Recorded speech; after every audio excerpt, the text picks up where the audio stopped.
The universe presents a supreme act of kindness that so many dear and wonderful people are here together. The invisible is often a far better donor than we imagine.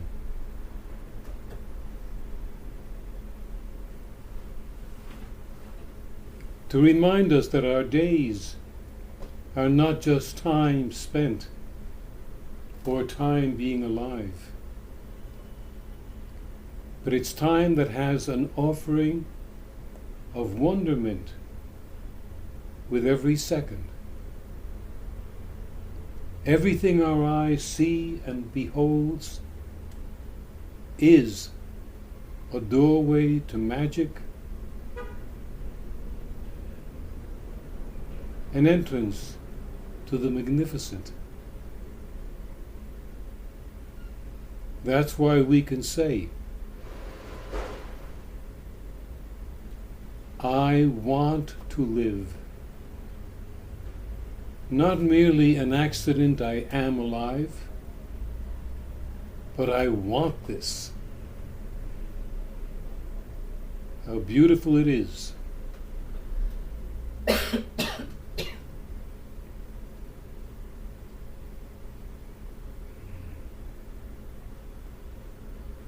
Tonight I see an old friend. He carries memories of a decade.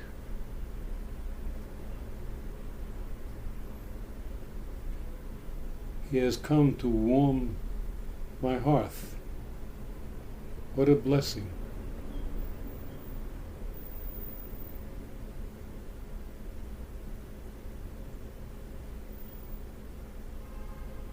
I greet you, my dear friend, my dear Alejandro. Thank you.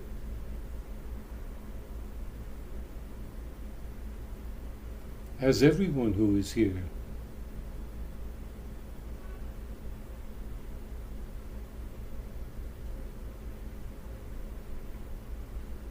I have the inspiration these days of being able to say that this is a very special time.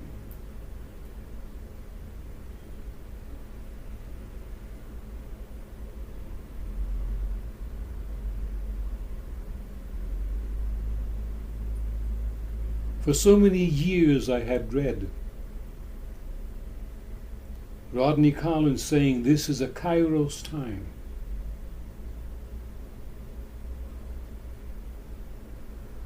And now I am experiencing being at the crest of a Kairos time which I can see nothing with my eyes, but I see it with the eyes of my heart.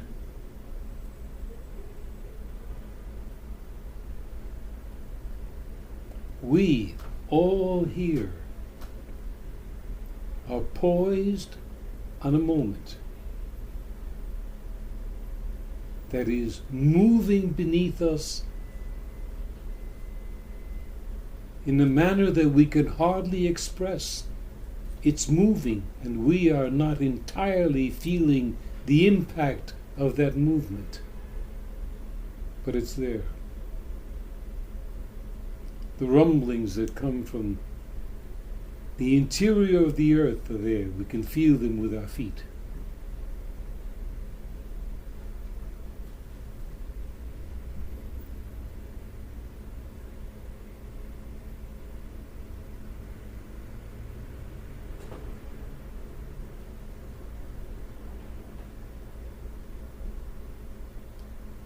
We can often pray not for something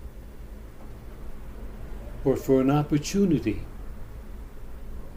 to be able to put forth that which is magnificent in us, and that we seldom have the inspiration to do it.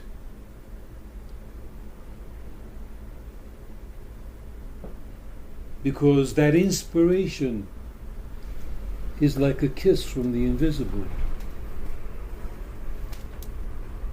Basically, it says, go and touch upon your best and deliver it.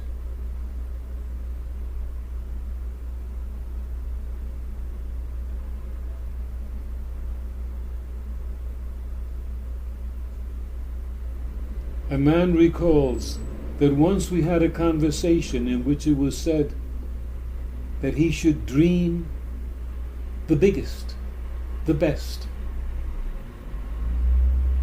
And he did. And it occurs.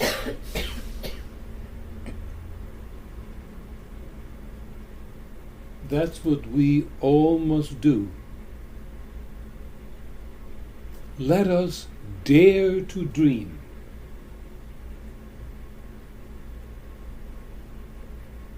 As if the universe were already there, waiting to give us everything,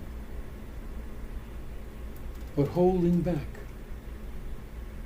As if to say, you must convince me that you really want it.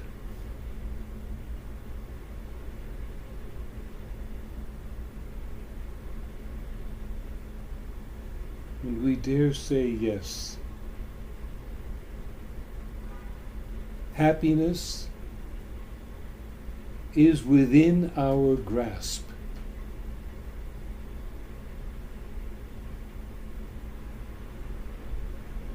Like a racehorse that conveys, let me go and let me develop wings and let me fly and let me win.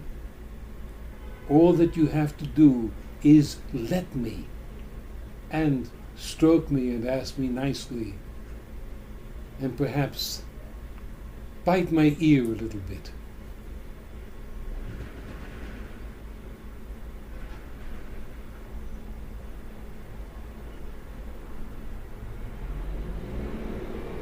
If we see with the eyes of the media and the eyes of the people and the eyes of the masses, we can think of loss and chaotic conditions and every day more bad news.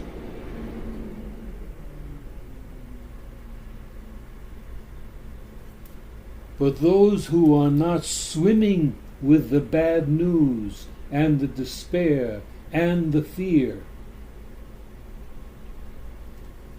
out of this they can still see a tremendous amount of hope and possibility.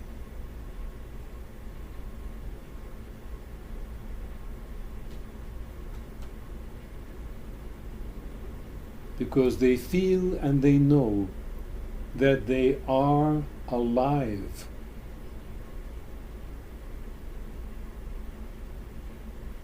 And we remind ourselves of being alive every moment of every day with everything we see and everything we hear. This is not a dress rehearsal. We are alive right now. This is the production.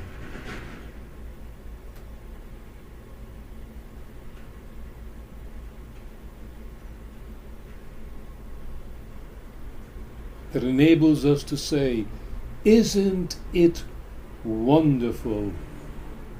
Isn't it marvelous? The opportunity for every dream to occur. The possibility to open yourself and find everything you wish you could be.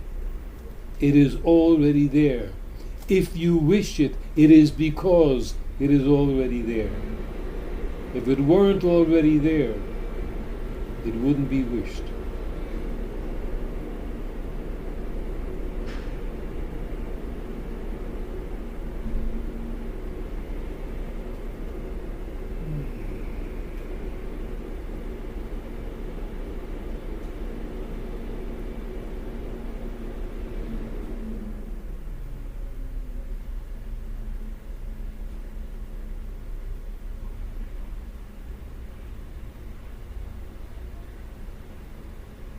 when we sit and we meditate and we contemplate and we come in closer and closer contact with the entity that is alive, that is the passageway to eternity.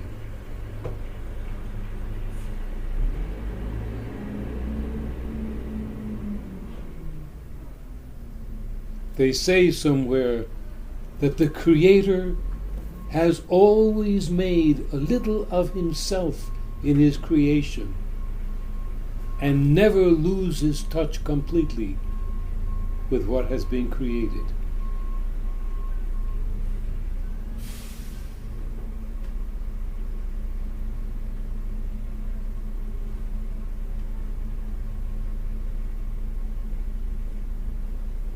In another myth, they say that the South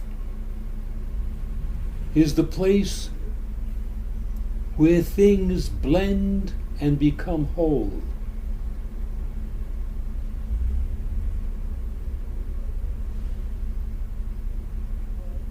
That is why within us we carry the idea of the winds.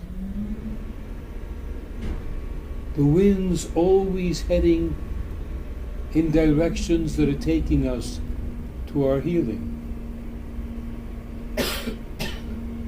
And always besides us, always,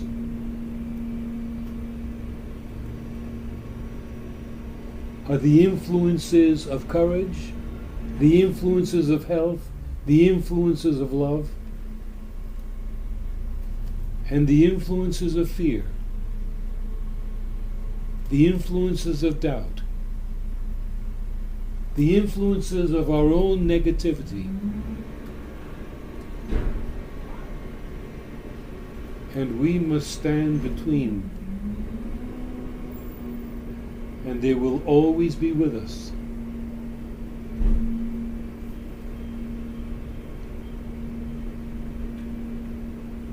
Not long ago someone said, I've done this and I've done that and I've made wrong choices and this didn't work and I feel confused and unhappy.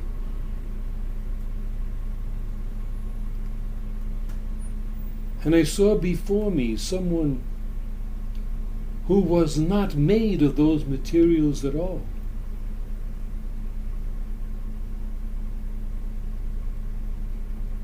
And that person was reminded that the choices that we make in our life, the paths we follow, the results of our day-to-day meanderings, they are not of our choice. Because very, very few are being motivated by their essential self.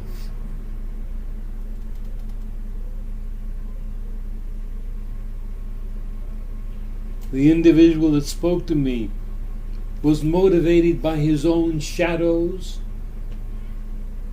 and the other influences of the world that had circled him and held him. And he had moments where he wasn't under the influence of this darkness, but those moments were his moments of courage and light, and they weren't too many. Part of his error was in believing that he was the creator of his misfortunes and his doubts and his errors and his difficulties. And in this day and age, I said to him, no, you have not created this darkness. You have been possessed by these fragments of negativity and fear and doubt.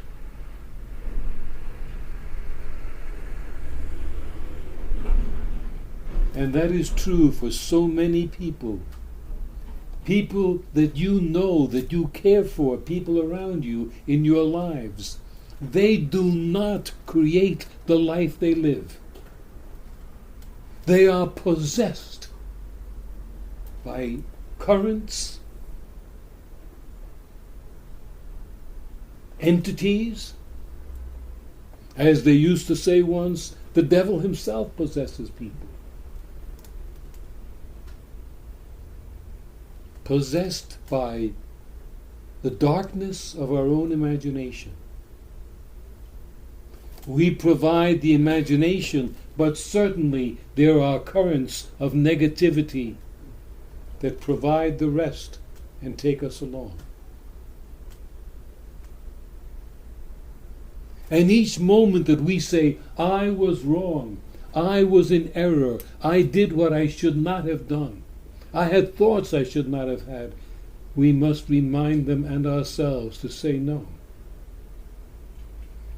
Ask the forces that are leading you to darkness to step away from you, that you see them for what they are, to allow the creatures and the entities and the feelings of courage and hope and beauty, and surrender to those powers. As if to say, lightness and courage and wisdom and benevolence, I surrender. Take me. It is not that I have created or not created or failed to create or created in error. No. I have just not surrendered to that which will take me on a path of beauty and elegance. And that's for everyone. It doesn't have to be an education of years, doesn't have to be a practice of years. Sometimes it takes a long time to understand the simplicity of simply yielding to that in us which is beautiful. As if someday we'll have the courage to say to ourselves, to the mirror, and to anyone, or demonstrate it, or be it, or live it, I am beautiful. Yes, here is beauty. Perhaps restrained, curtailed, held. But these bonds can fall apart. And let that which is marvelous step through. We forget the voice that said, David was already in the stone. The artist merely took apart and threw away all which was not David. But David was already there. Think of that. No need to attack ourselves, because ourselves are not the creators of our present. That part within which would take us to the fields of beauty is so silent because we forget that it's there. We don't think that it's there. We come to a place of study, a place of sharing, a place of knowledge, simply to be able to release that. There are no great, marvelous secrets.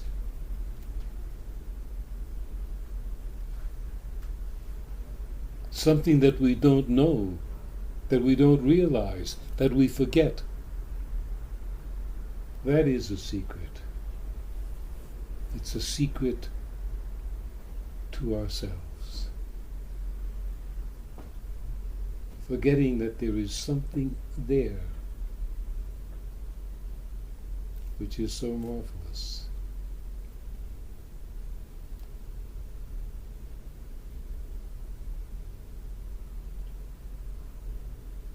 That's why we do things like sit still and breathe, or see, or find the quietness, so we can somehow get in touch with that is divine.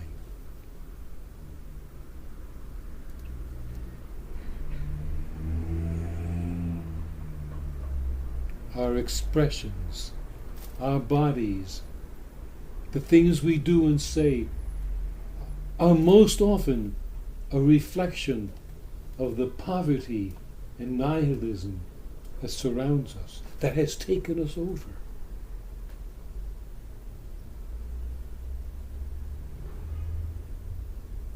And we have our strengths that are always with us, and we forget to call them. But when we call, we realize that they hear and they respond.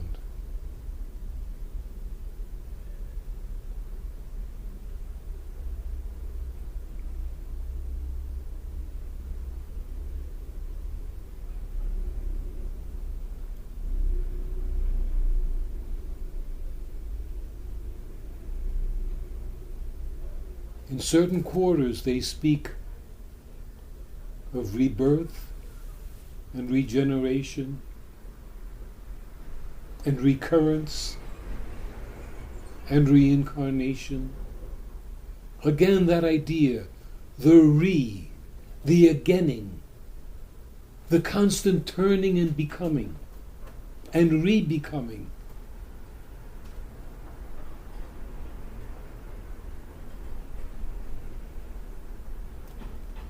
And not remembering that leaves us in a position where everything began yesterday and everything ends tomorrow. Forgetting that what is the essential self goes on and on and on.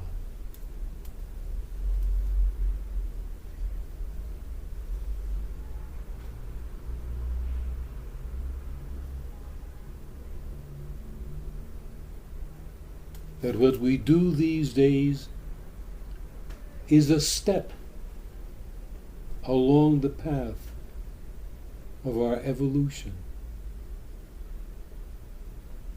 Today was something that occurred,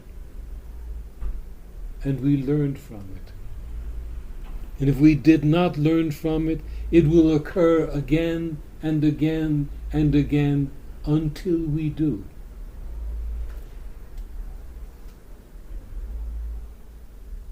For some things, how long have they been occurring? 10, 20, 30, 50, 100 years, 300 years? For a being to understand that it is not part and parcel of the events in its life. In some places they call that identifying, which is an extension of an idea.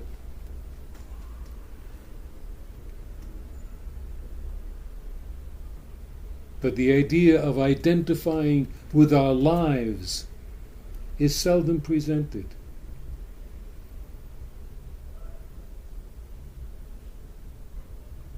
My dear ones, you are not your life.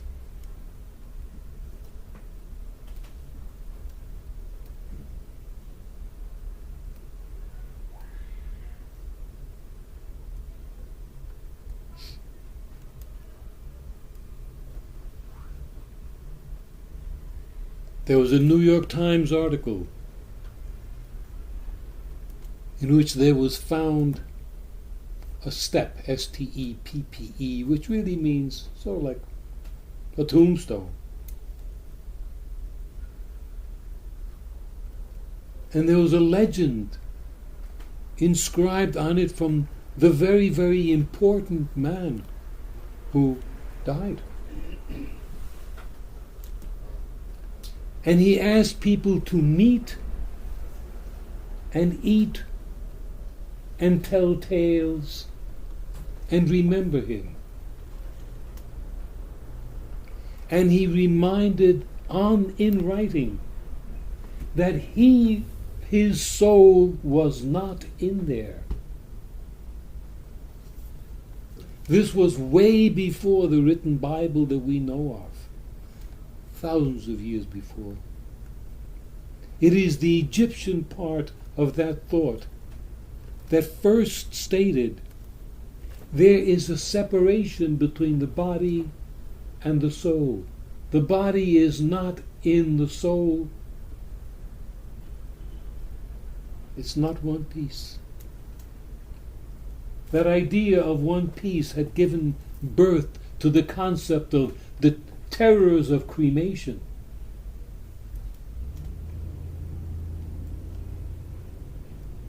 But at that time, in that legend, it was common.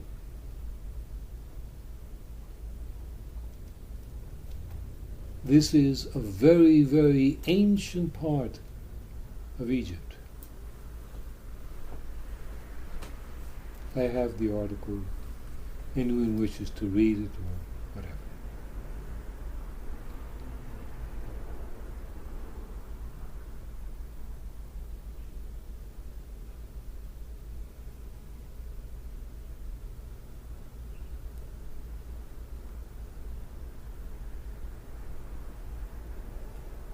One day, everyone will realize that they are immortal.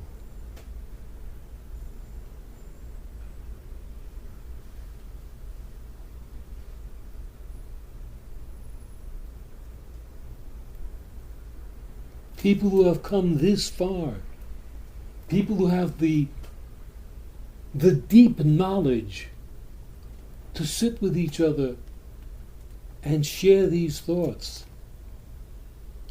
they are immortal.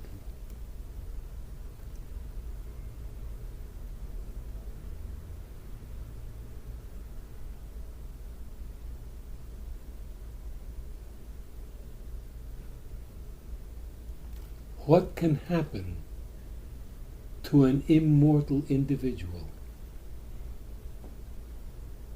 Difficulties, of course. We can also call them difficult lessons.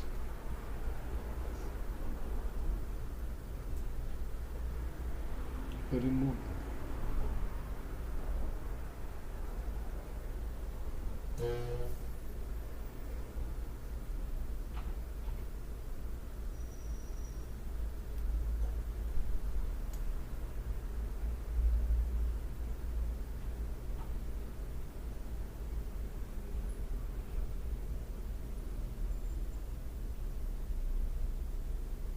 That person across the office or across the bus or across the train or on the other side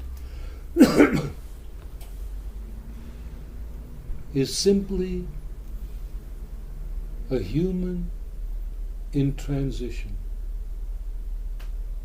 A human learning, trying to learn from each moment of each day.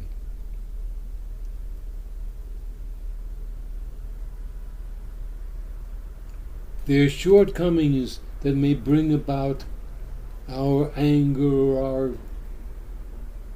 impatience. They are simply stumbling over today's lesson,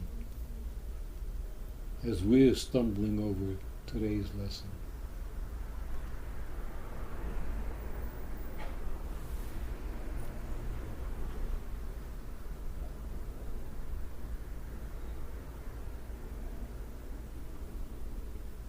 And because we're immortal, we can say, well, person, learn your lesson no matter how difficult it is. I have the patience because I'm immortal.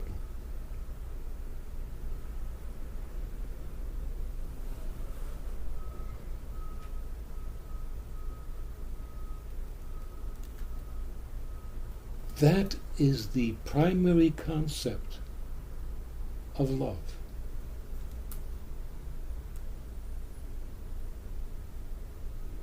That the other is a human, faltering, trying, shining at times, blunt at others, but basically a human in moment-to-moment transition, which reminds us that we are the same. What is the difference between this person and that person? This person is going through today's lesson, and that person is going through their today's lesson.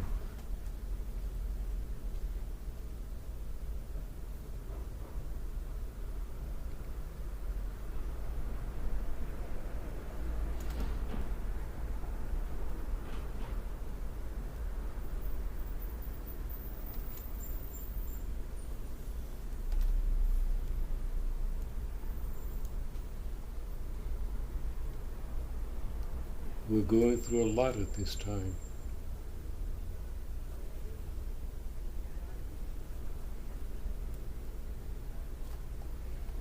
It's like we've climbed a hill,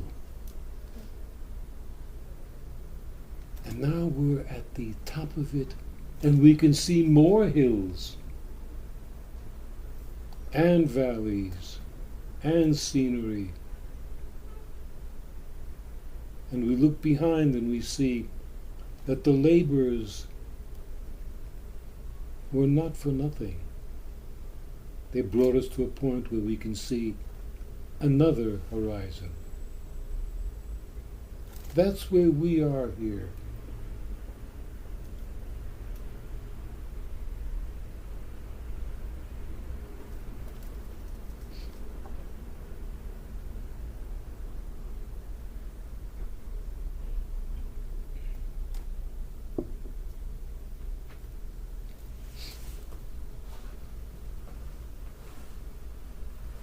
So this person that I'm referring to heard when they were told, there is nothing wrong with you. Nothing. Deceived by forces, placed here, placed there, choices made that just happened to you. Because until that certain connection with the interior essence is established, strongly established, people are not leading their lives. Their lives are leading them. But before they can understand anything like that, our task is to remind them there is nothing wrong with them. Nothing.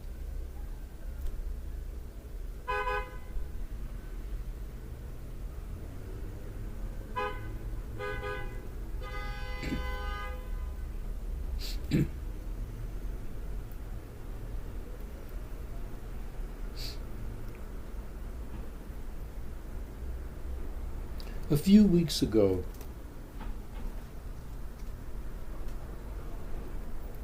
we had a room built in our house, and all the things that were there had to go elsewhere, and these boxes came into view again. And they were old VCR recordings that I had made in the 80s, and probably the first television showings of A Fistful of Dollars and what have you, 70s and the 80s. and simply couldn't have them anymore. They're far too heavy, and besides, now I have them on a little CD. So someone was found who wanted them. They came and they took it away, thankfully. However, in all those VCRs, there were somewhere between 15 and 18 VCRs that were made of the 1984 and 1985 groups. That's 25 years ago. I saw them perhaps 10, 12 years ago. All the people that were here then, some of them are still here. Some of them are gone. They've moved away. The shape of the organization changed. Alterations here, alterations there. But it was marvelous. And I'm hoping very, very strongly that those films are still capable of being put onto CD so that we'll have them forever. Out of that, one man had a conversation with Pamela, and he said that he was very interested in the history of this organization. He could hardly believe it had been around that long. Pamela said she had even more writings somewhere. I hope that's true. I hope we can find them, but every effort will be made to find them.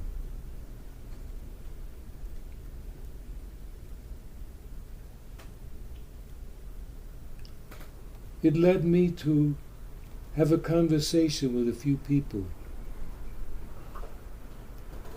Those are my old films. Let's start creating your old films. Let's start creating everything now.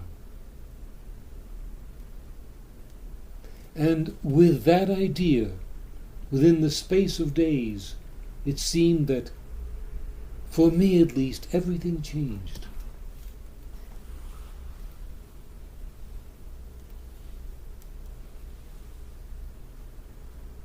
Sue knows somebody who can put music to this that's going to be read 1,000 dreams. But they have a substance of possibility. They have a demand. They live and they demand to be made, created, and do what should be done. And I, for one, I'm promising that I will do what I can to make it so that we enter into the age of that we're already in. Enter into an age of let's record and video record everything. All meetings, all groups, all ideas, let's record and record and record. And we've got Sue and her musicians. There'll be the greatest music behind anything we can think of putting together. We've got tremendous original music.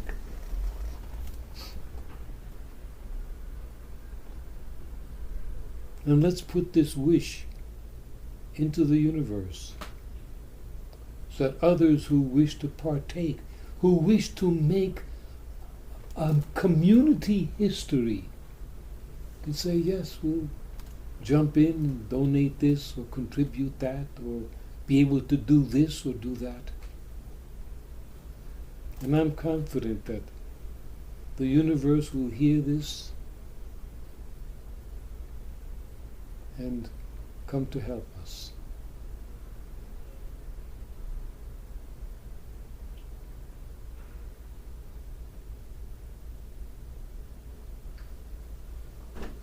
I see it in people's eyes that they really want to do this.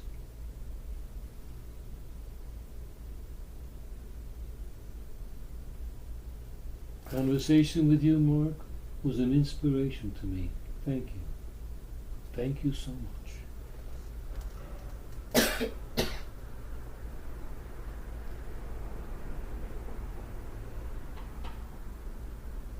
As if to say, we don't just have one book. There are libraries that can easily be written. There's a library that deep in my closet of all of Pamela's writings. And that's only part of it. And there are tons more of my writings.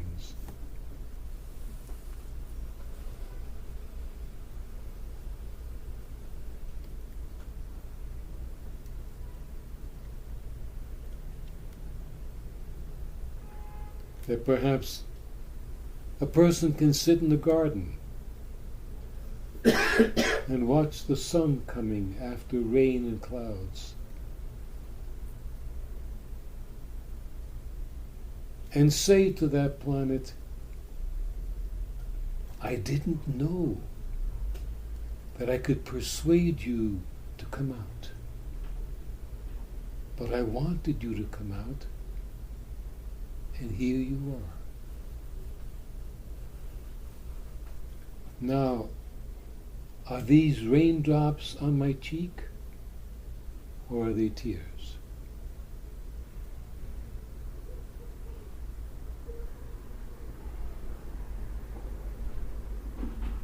I promise you all,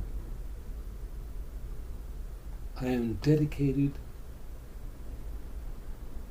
towards creating a better life for everyone I know. And in so doing, I am creating a better life for myself. I am here to help everyone here, and I am here to help everyone I come in contact with. And now I realize that it's not something that I do, because I'm incapable of that. It's something that is done through me, because I call upon it. The knowledge that that which works through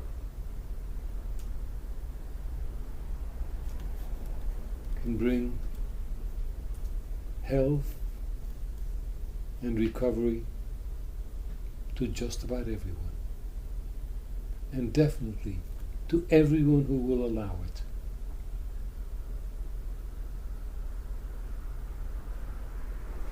People who are beginning to do that themselves. There are groups and other groups and associates groups and small groups, and people need a huge place to have all the meetings that are created and in sight. And that will be.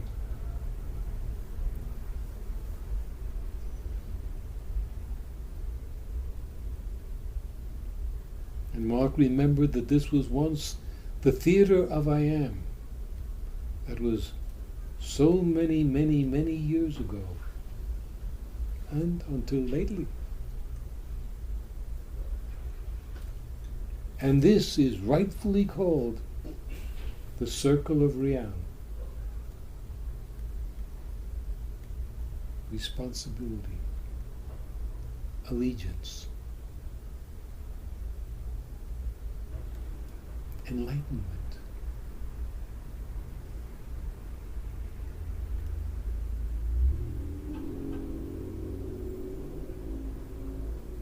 I say, let's dare to bring more and more beauty into our own lives and into the lives of everyone who contacts us.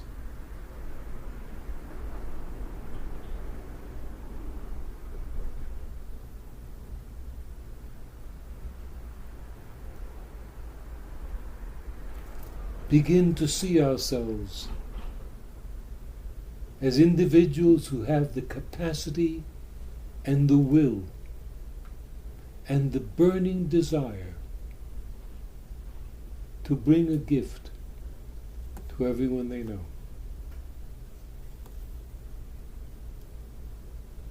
And I have no doubt that we can definitely do that. No doubt whatsoever.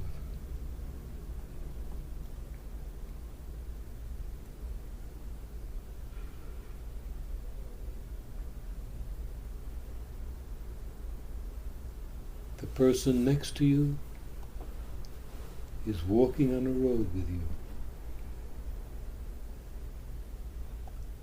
How far they'll walk with you, they have a destiny too. What they'll do while they walk with you is their destiny and your destiny. But the person that walks with you on a path is never forgotten.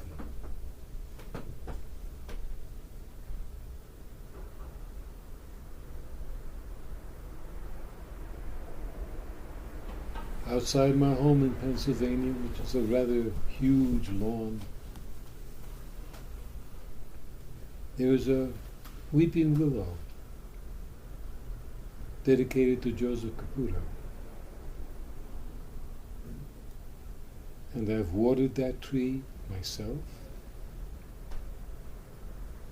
about every day for last season.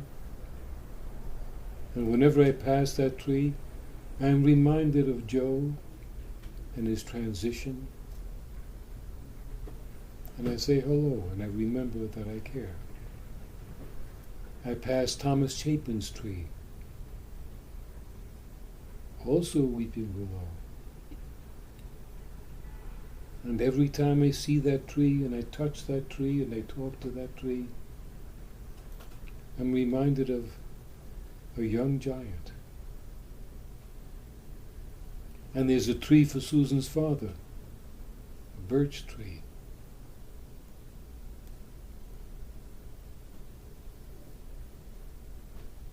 We both say hello to these trees. And it occurred to me, I would like to have a tree on my lawn for everyone that has been dear to me, for everyone that has worked with me.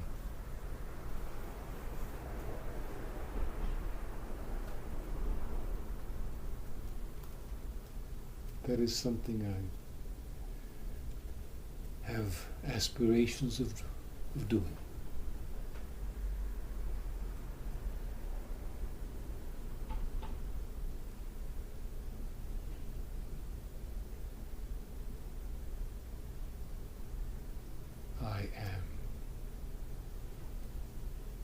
I am alive.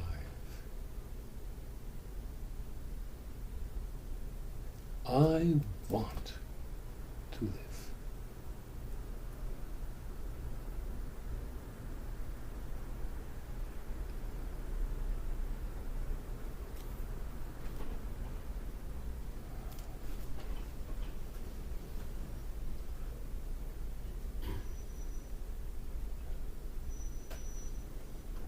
What are you thinking that's expressing itself all over your lovely face? What are you?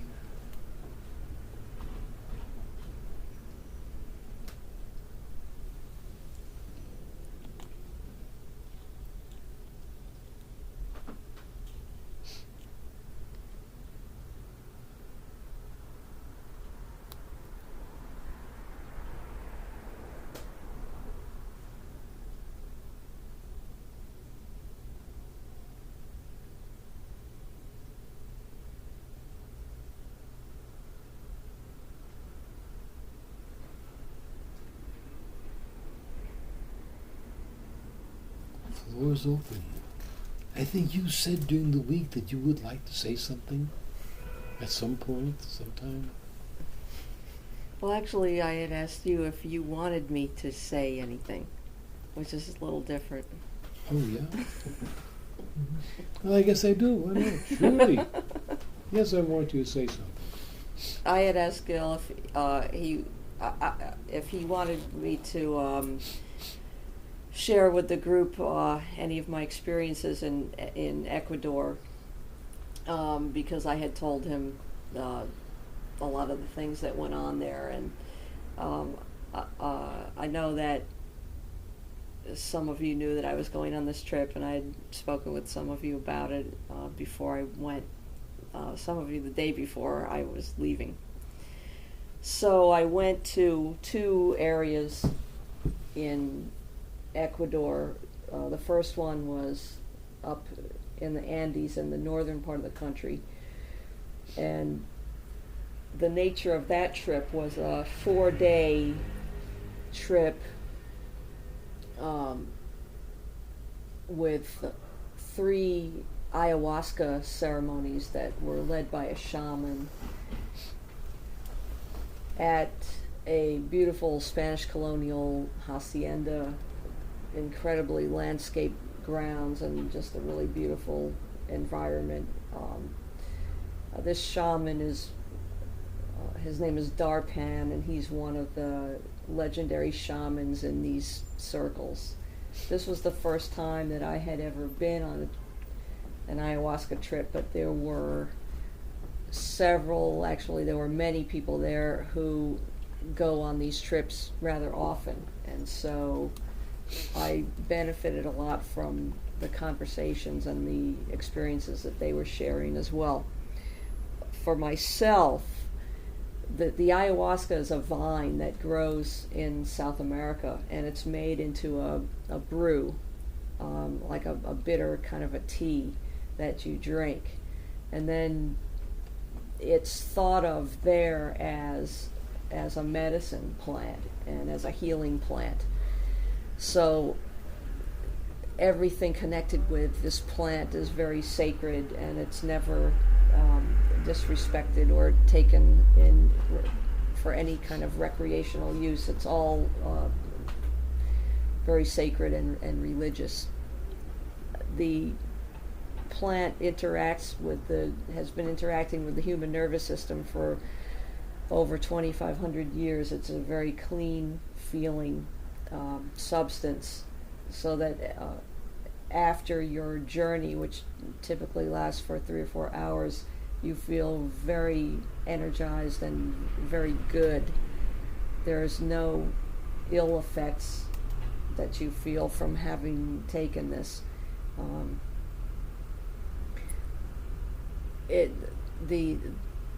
The plant sends you a lot of messages, and my first 2 ceremonies,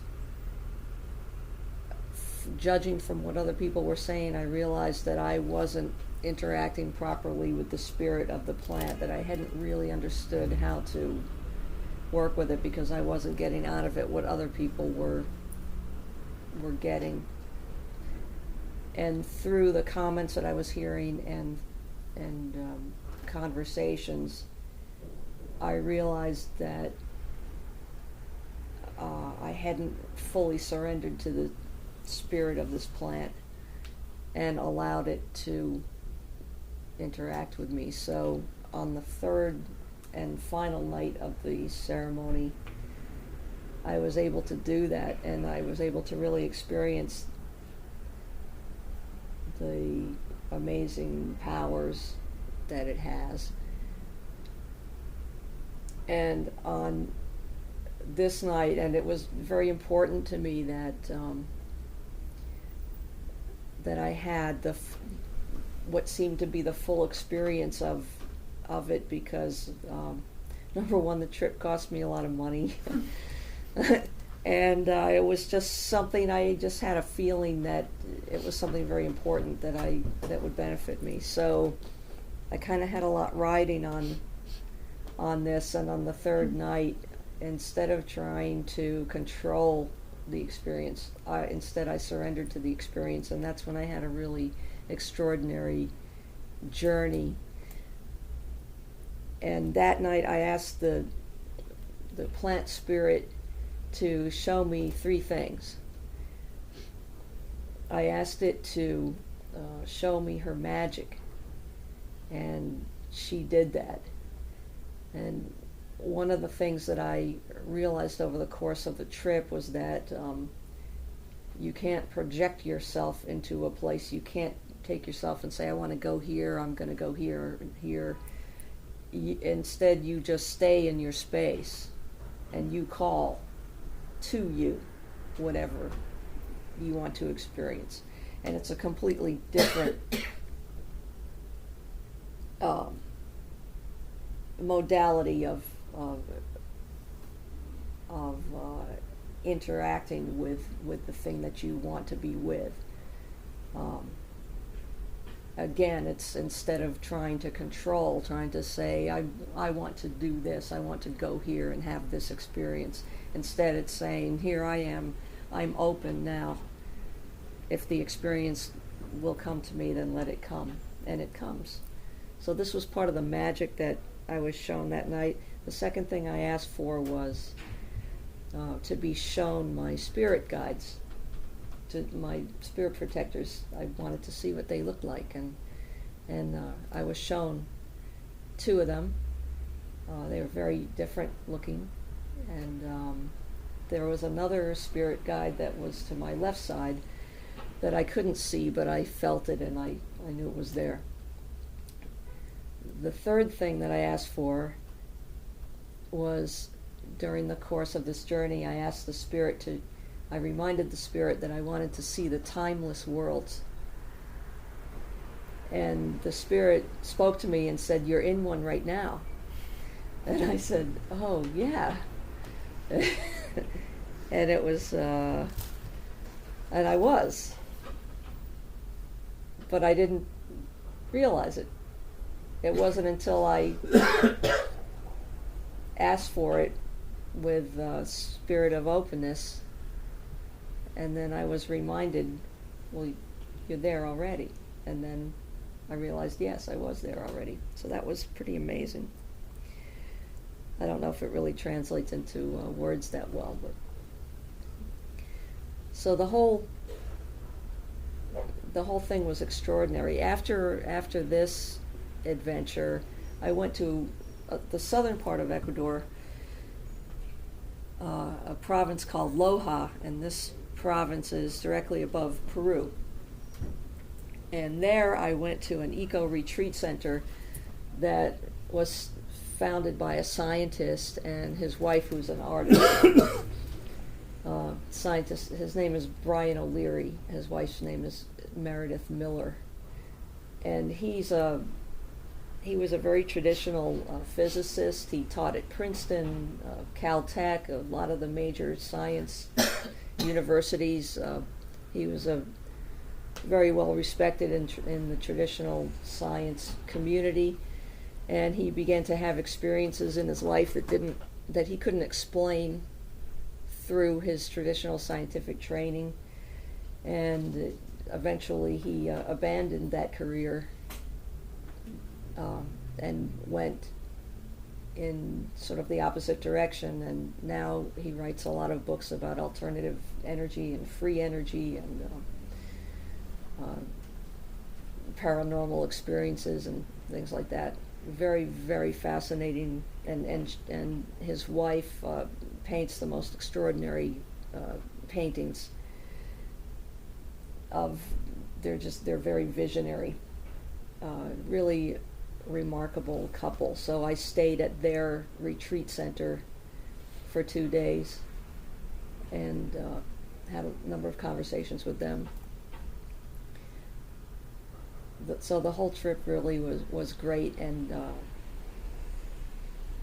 that their place is called Monte Sueños, which means Mountain of Dreams, and I highly recommend it to anyone who's traveling in that part of the world. And I'll give you the information, and you can contact them if you'd like to visit there. Very magical place. So there were a lot of things that happened there, and just to give you an idea of how great I felt when I got back, my car got broken into about a week after I got back, and my purse got stolen out of the back seat of my car, which I thought it was okay to leave it under a blanket there because I could see the car. But it happened very fast and nobody saw it. So when I got back to my car, well, I think my normal reaction would have been, oh my God, with all the appropriate affectations. And instead, I was very relaxed and, oh, my car got broken into. So it was I was a lot more mellow than I would have been, I think, otherwise. And it seemed very symbolic, so I've decided to start trimming down and carrying less stuff around. I think it was an omen. So if anyone wants to know more details about the trip, I'll be glad to share them with you privately. Thank you. Mm-hmm. Thank you.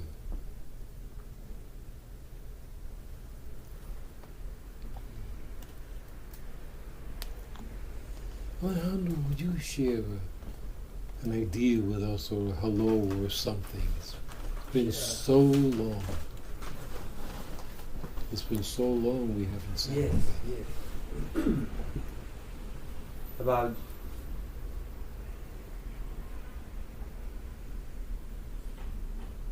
nine years ago, I started realizing that my work as a doctor in the regular hospital was not going to work for me. And I started dreaming what it was that I wanted to do, and I was at the same time looking for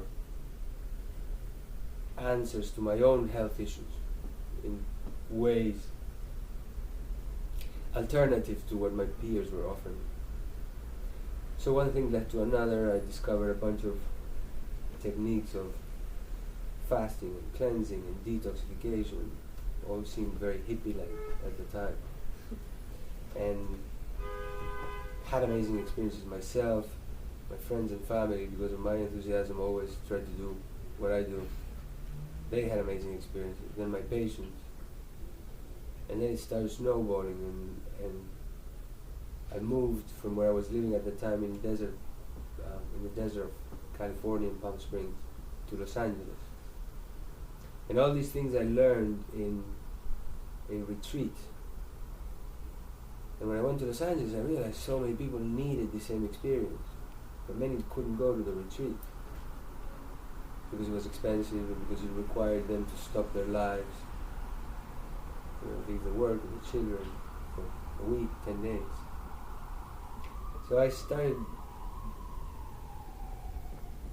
with the burning question of how do I recreate those same results that I was witnessing in the desert when people went on retreat and fasting and cleanse? How do I do to obtain the same results with people that are living their lives busy and working and dealing with chores? And I nailed it. And again, incredible experiences myself, my friends, my family, my patients. And I designed a program, which is very easy to do. And I started to work towards a way of bringing it out to the public. And in the beginning the idea was to create centers and put them in cities. And we also created an idea of a spa concept for hotels, in which people could engage in this kind of program at different levels, with different degrees of commitment and intensity. But that didn't work. It was too complicated. And I was writing a book that one day I'll share with you how it came about, which is a very nice story. But I created a company, I chose partners, I invested a lot of money. and my partners deceived me, did nothing, and lost all my money. And I was sitting down, and there were 3 months for the book to come out, which is an incredible opportunity for the dissemination of awareness to the subject, to the program. And I'm sitting at my home and I'm praying for an answer. And suddenly I was interrupted by the doorbell. And I opened, it was Albert. So he said, hi, we hadn't seen each other for a while. What are you up to? I'm up to this and that. And then I realized, this is the answer to my prayer. It was so fast that suddenly it caught me by surprise. So I explained to him what I was thinking and what I needed. And Albert said, well, I don't know, I'm a very busy man. Let me think about it. And then the next day he said, you know what, let me do the program first. So he did the program. Apparently had really good results because he decided to be my partner. And within 3 months, we set up a company, 2 websites, one which is an educational website in which we don't sell or promote anything, but we just teach people what detoxification and cleansing is. Another website in which you can buy the program, the kit itself, download the manual, and engage in a community of bloggers and internet people to share your experience, ask questions, and we private label the whole line of products, and we launched everything exactly right on the day, everything working, oiled. Now, I've been in meetings here before where an intention was set to make a website and to, and then I came 2 years later, and what had changed was that the meetings were done in a different apartment. There were problems with chairs. So everybody knows here how difficult these things are. And with Albert it seemed so effortless. And I tell you the story for you all to know so that you get a little bit more, if it's lacking at all, the enthusiasm of the work that you're doing here is pretty valuable. Just to go from A to B, it's not that easy. I can dream it and I can go around and I can invite a lot of people, but to get there, it's not that easy. And we did it. It looks really good.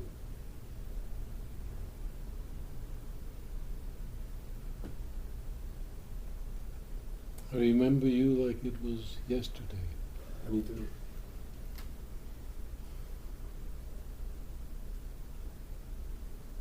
And the conversation you had today was very relevant to our conversations at the time, because I thought I created the inferno that I was living in.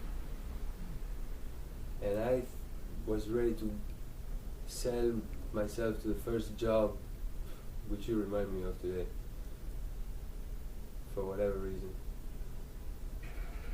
And feared and didn't trust what was going to happen to me. Oh, I have to go, I don't have a visa, and this and that. And then just life took me away. But the one thing that always kept on returning, even if I didn't want it, was what I really, really, really desired. And you remember when I lost my visa, I had to leave, and I was desperate because I wanted to be in New York so badly, so badly. And basically, probably 90% of my meetings with you were about me asking you to help me design a plan so that I could stay in New York. Yeah. But then I was taken away as far as India and back South America, then to California. And then in California I became very happy. The sun, the beach, good marijuana.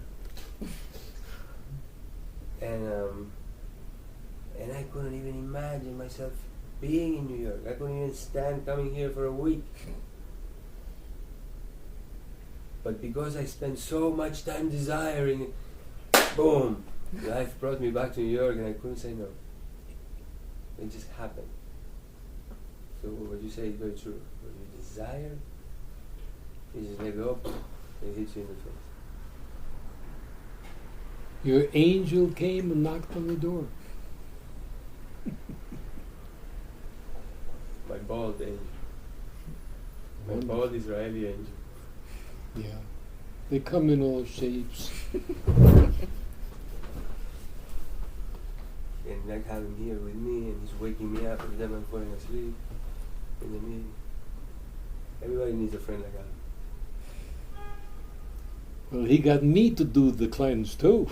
I'm so sorry.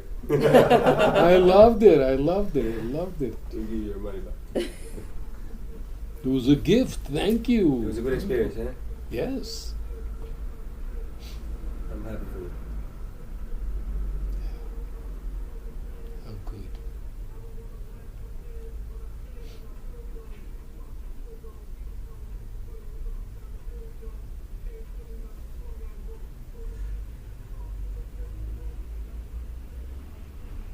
What do you think, Alexandra?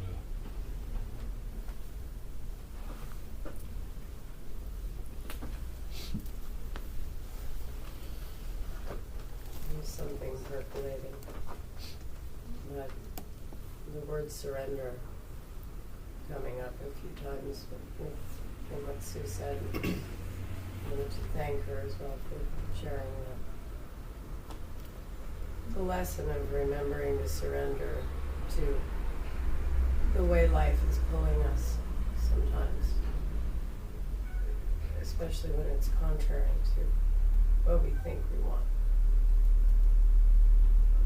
Sometimes it's the thin veil that keeps us from beauty, from a certain ease, from the flow of life, in the sense that the work teaches us to go after that sense of surrendering to what it is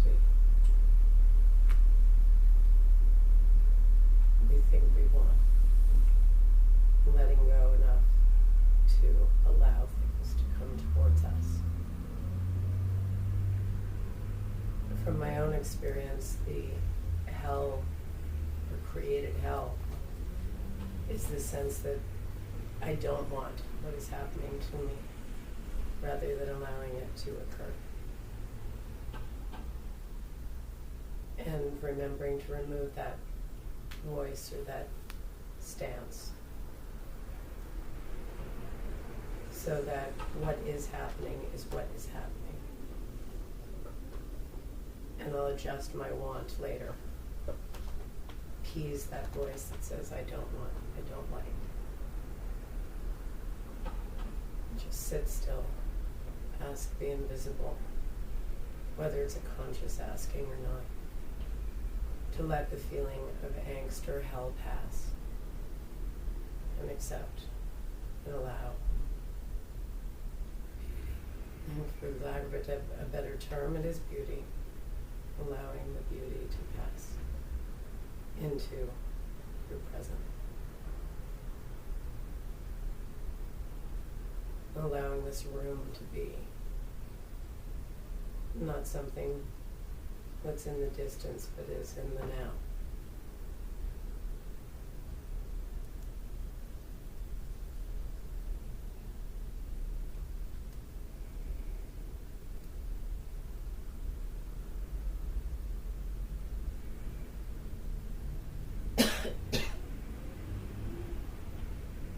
Stop waiting to hear something you want to hear. To just listen.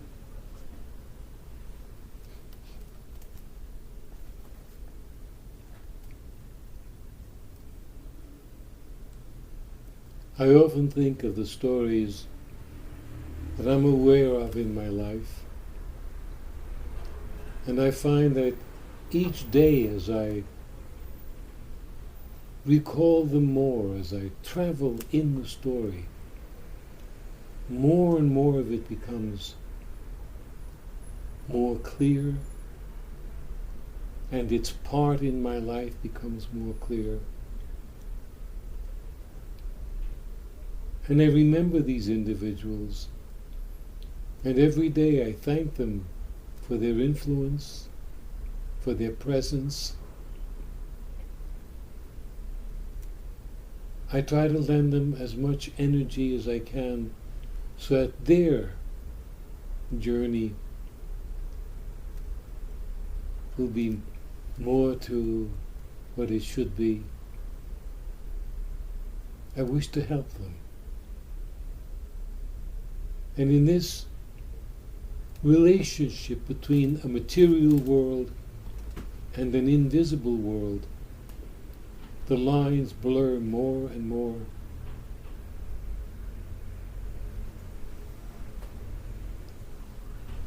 And I remember the details of a story of one of them was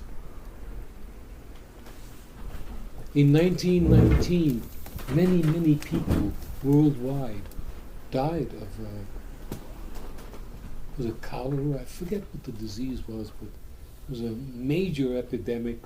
Millions of people died. And my uncle had been married about 3 months then. Influenza.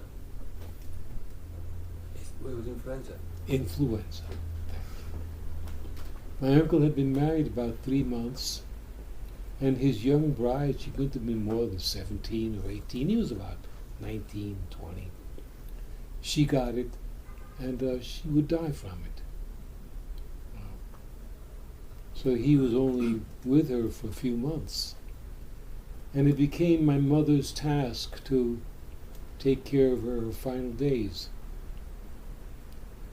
And my mother had always told me that Consuelito had been so grateful of my mother taking care of her that she made promise to my mother to do whatever she could in any way that she could.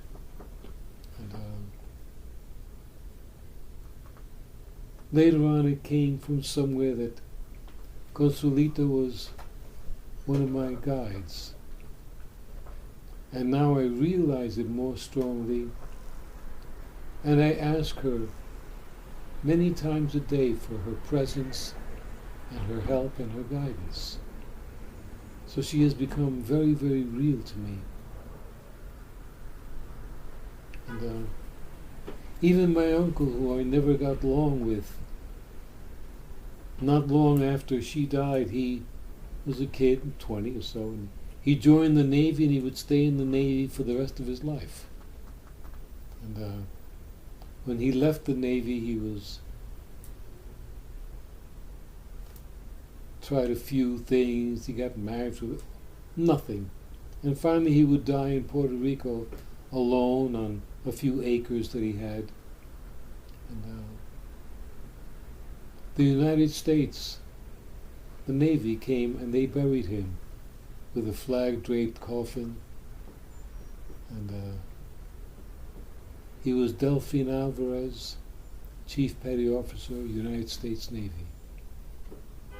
And for the first time, I began to be somewhat proud of him. And although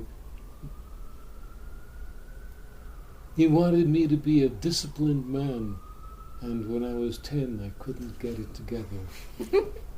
But in the years that would pass, I think he would say I'm a disciplined man. And other people, there was a healer that healed me in Puerto Rico when I was only 3 years old. And all the doctors in the family had given me up, and he came and he walked a couple of miles, as he generally did for people. And he put potions on me and mixed up that and all kinds of things. And all he would accept for his work was coffee and if you could possibly afford it, a little milk in it. That was his fee. And I never ever again have suffered from what he cured me of. And I know that he's near me, and I ask him. So I walk or I sit in the subway, wherever I am. I ask these people to help me and to help everyone within sight of me. May a sense of evolution come over everyone that's in my sight. I even try to do it for the city. Can I do it with the city? I think so. Can I do it with the world? At times I think so. And that's what I understand I'm supposed to do. So whoever I speak to, be it once or many times, I ask that this voice and this body be used to convey to that person whatever they really need. And I'm often told that it happens.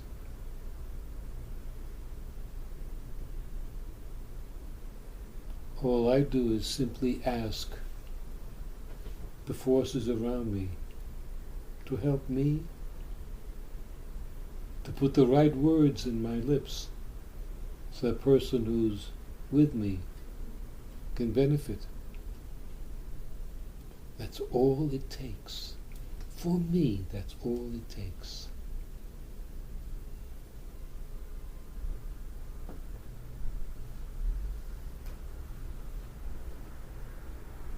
Derek, you found a great part of yourself lately. And in my eyes, you have never looked the same again. And you have never sounded the same again. You've come so much closer to your essential self. Oh, in the Egyptian texts, that essence is called a soul.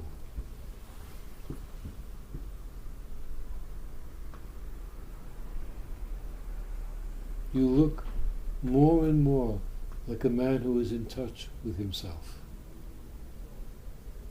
It's such a pleasure to hear that you're achieving so much of what you want. Thank you for your help. That's what I receive from people around me. It's the most wonderful, wonderful bang to see somebody living.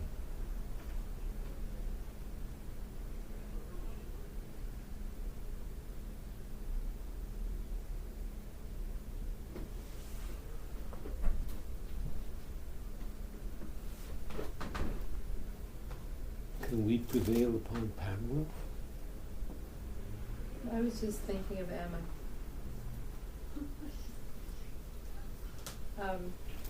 I'd say our evenings also grace the presence of my dear friend Emma, to my right. And Emma's a person who really serves this earth in her work. In Fiji, of spending much of her time underwater, working on restoring coral with other people that have started this project, and she's been doing this for a number of years. And later, some can see some of the coral that has been regrown. She brought a few pieces, but she does this with really a humble spirit and much devotion. So I feel that she's come here to help me at the UN these next few weeks in filming. I'm glad that she's here.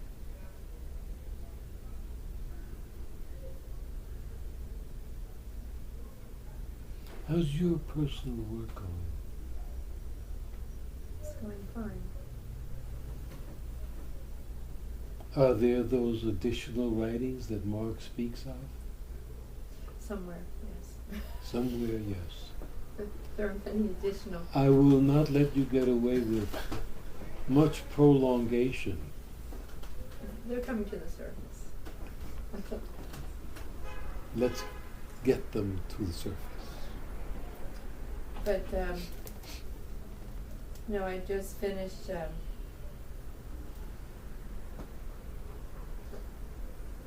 I would say doing a consultation between perfume industry from France and the UN, certain UN agencies and indigenous people. And I would say it was a masterpiece of, having all these people come together that are very different. The cosmetic industry has come forward to really not just on an intellectual corporate level, but on a very deep, sincere level to really join with communities to preserve the ingredients, the sources of the ingredients that they use. And it really was a magical act to be able to have everything work perfectly. So I felt really blessed that it had such an extraordinary sensibility to it. And for those of you who know or don't know, I had discussed when my mother passed away in October, and I was in France at a perfume industry meeting in Grasse, and had been picking jasmine flowers after the conference and staying to do that as a healing for myself, but not really knowing the implications of it. And I just felt good doing that, and then came back, and pictures had been taken, and later when I saw them when I came back, and there was this light on my shoulder that very much was the spirit of my mother. So in our 2-day meeting at the UN this week, we started by doing a meditation and becoming a plant or an animal. So I was speaking, the animal I picked was a jackal from Egypt. And I talked about the jasmine experience, and I wasn't sure at first whether I wanted to say everything about my mother in the jasmine fields, and I did. And the next day, one of the CEOs of one of the companies gave me a little vial of pure jasmine extract. And he said he didn't know why he put this in his suitcase. But when I told the story of my mother, he got goosebumps and he realized that he had brought this jasmine for me. And it was really such an extraordinary sense of that invisible world. And so now this man and I we're connected. There's no reason to talk about it. And I just saw that edge where he could have not said that. I spoke about being a dreamer and how I had lived my life, and then the part about all that I said could have easily not been said. So I just encourage everyone for themselves that kind of place in between where you could go more deeper or stay a little bit on the surface. It's like the 64th of an inch, or like infinitesimal. And so all of that created that connection to that, his name is George. And it was just really remarkable. All this energy has now been put together. And one of the company CEOs who started this idea, this circle of responsible business, not just in writing, but really from their hearts, came especially just for 1 hour. He flew from France to say thank you. So, and I did 5 meetings, just about all at once, which I have one left. And I was given the grace to be able to make them all work. And James sent a beautiful message that day of encouraging me for all that I did.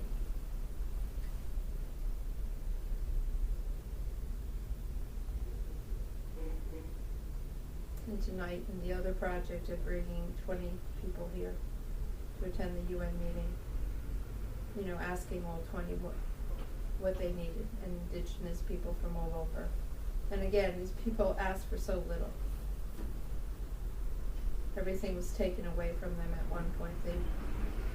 The funding that they need, the support they need to learn how to write a proposal, to learn how to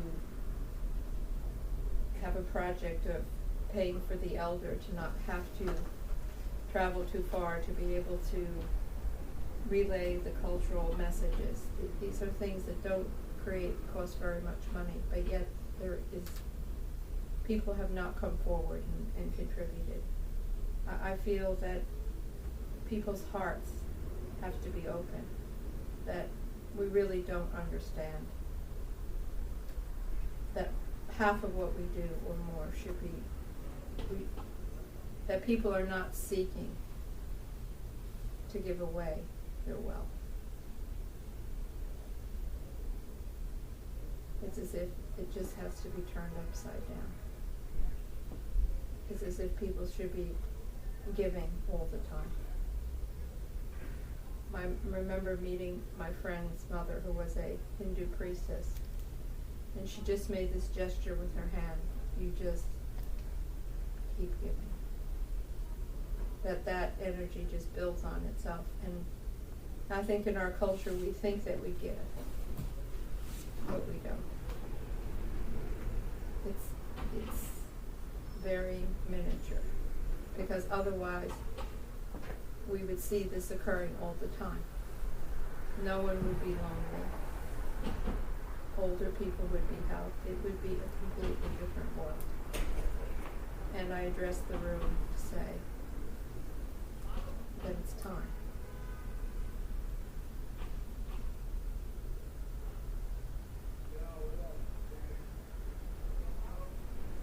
Thank you. Your mother is one of the beings that's around me, and I converse every single day.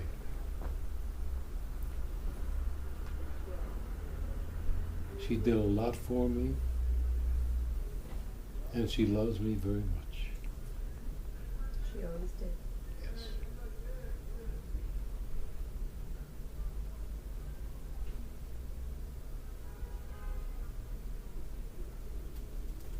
So these thoughts have been on mind lately. There is so much ability in this room.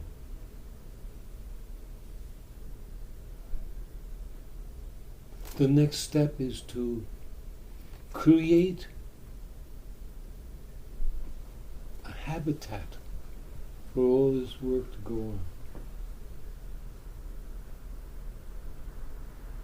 As I see around me, everyone has so much to contribute. Knowing that the more that is built, one brick is put up, another one will come up. Soon it'll be that high, soon it'll be more. People will inspire people to do more. And there is no end to the capacities in this room. And there's also no end to the capacity that the people in this room can reach out to their personal circles and bring in more talent, more ability. Yes, that's perhaps what I'm thinking. Meeting people with more ability to help us do what we have to do.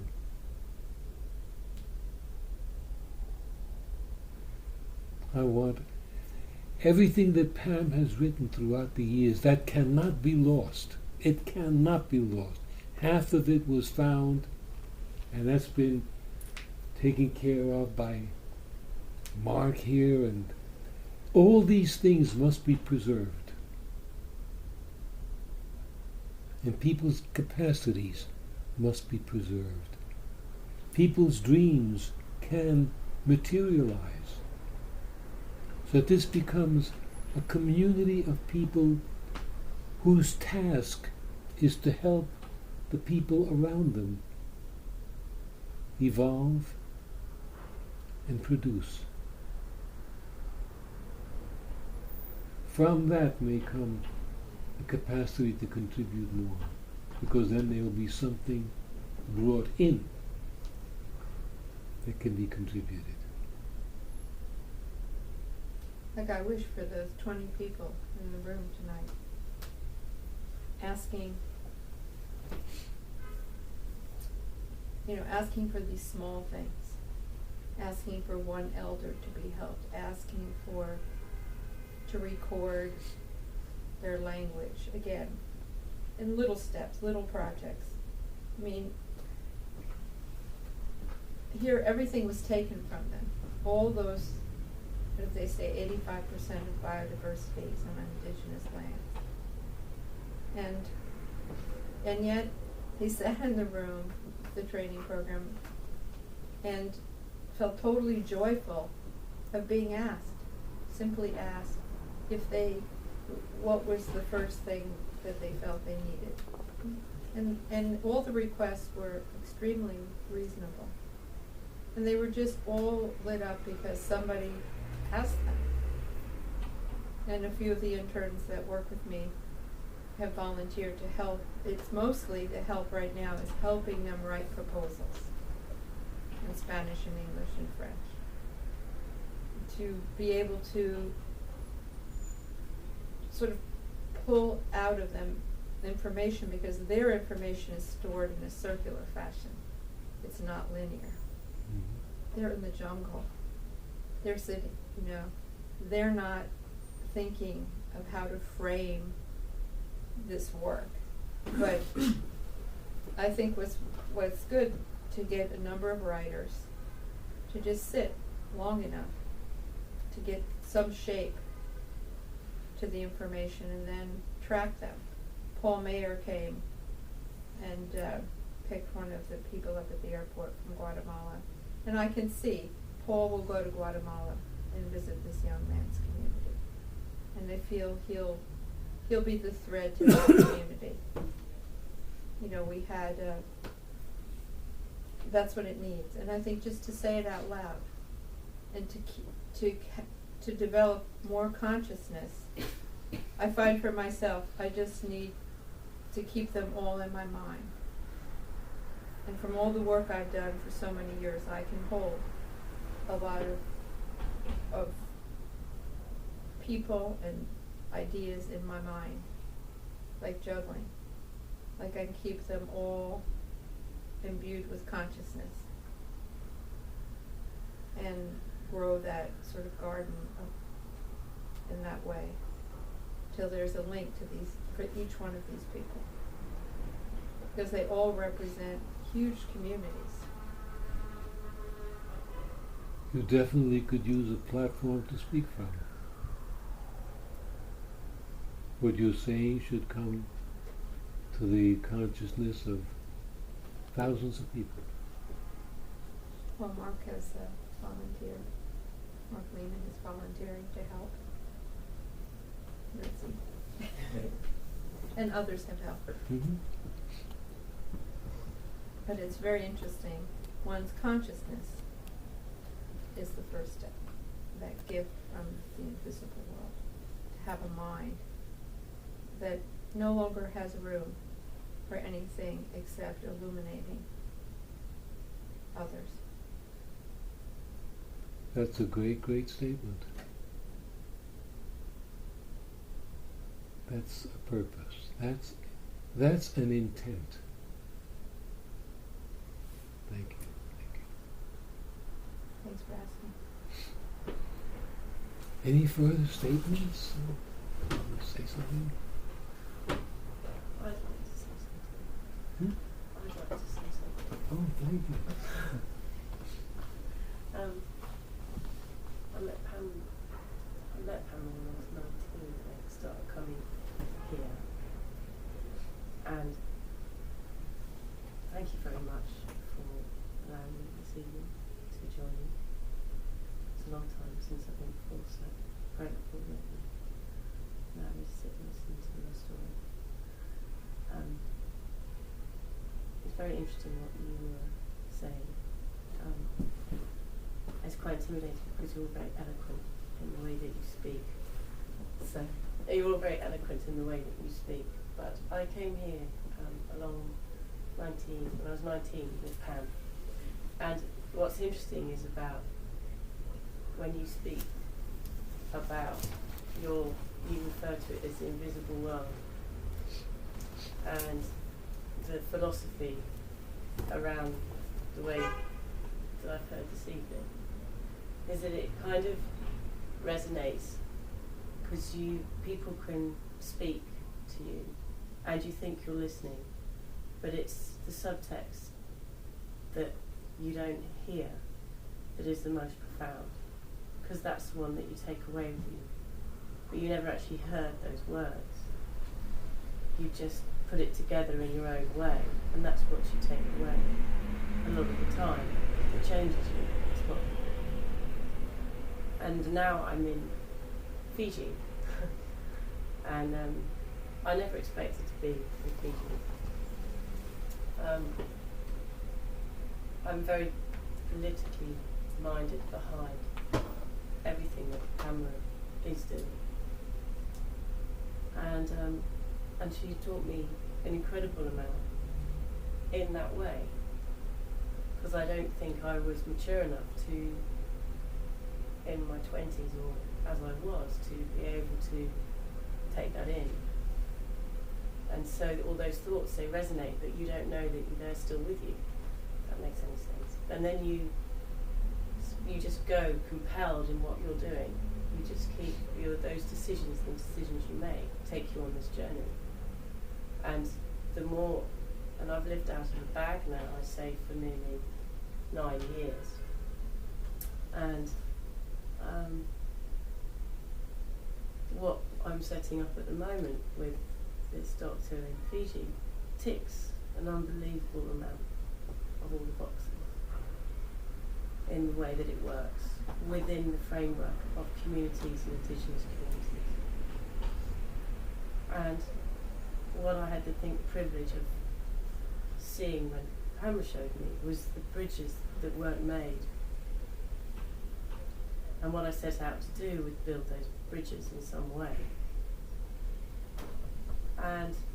But I had to go to the grassroots to see where the structure had to be on the other side to build the bridge.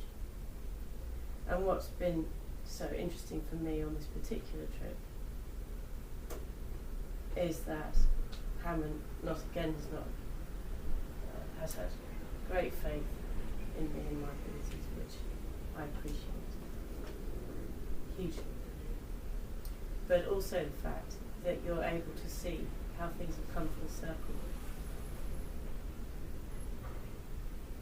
And I just believe that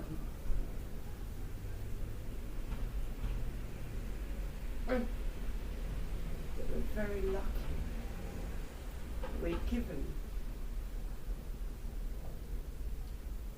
huge amounts. So to give back what we give back is minuscule to what we receive. So when Pam talks about giving back,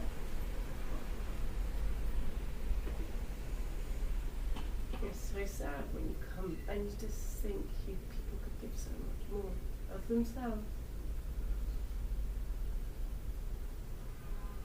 Because we're given so much that they don't see. And I think when you're around Indigenous people or communities that are so humble and that naturally, with all their problems, thinks the same way as the way you're speaking.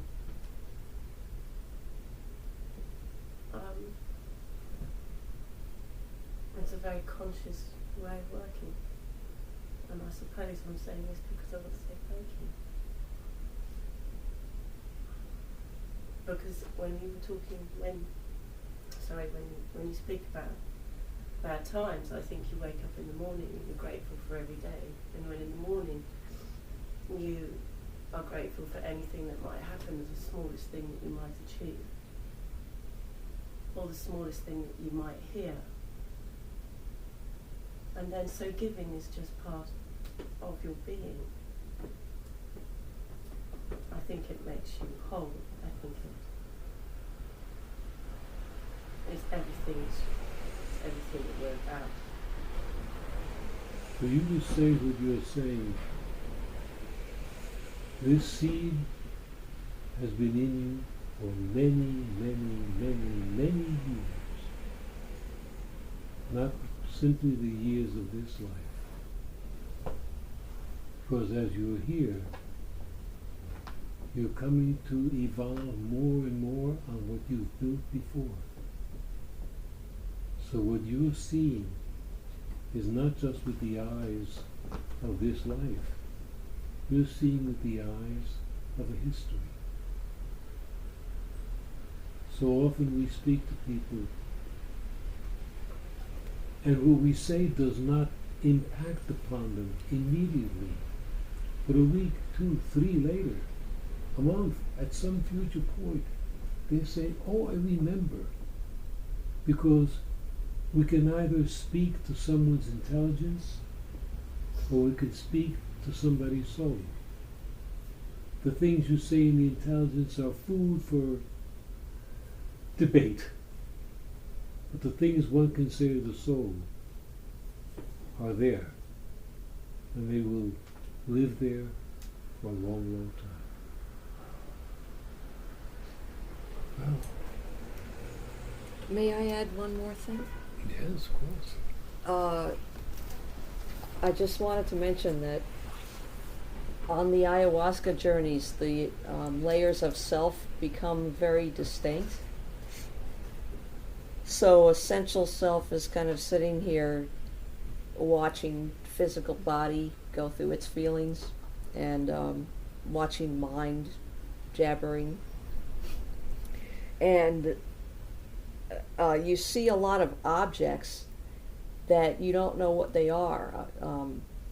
Things, objects, plants, I guess, creatures, entities, and you've never seen them before, or you don't know what they are. There's no names for these things, a lot of these things that you see. Over the years, this community of people who see these visions, either with or without the aid of the ayahuasca, have been corroborating their visions, and there's starting to be things compiled where people can study these objects and entities that appear to everybody at one time or another. Well, the realization that I had from it was that when you see a thing that you recognize, mind jumps in and names it right away. Tree, rock, table, horse. And then as soon as you name something, all the associations that you have with naming that thing come in, and now you're locked into whatever your associations are. But when you see objects and entities and creatures that you never saw before and you have no name for them, you would just sit there in wonderment and awe and surrender. And I think that's why the plant spirit gives you those things, because if you can't name it, then you just have to sit there and be open. It was really extraordinary. Thank you. Well, again, thanks everyone for being here. I can't say more than that. I feel extremely fortunate to look around and see old friends, new friends, and very warmed by the thought that in time to come, tonight will be your history, your past. Thank you so much. Tea time.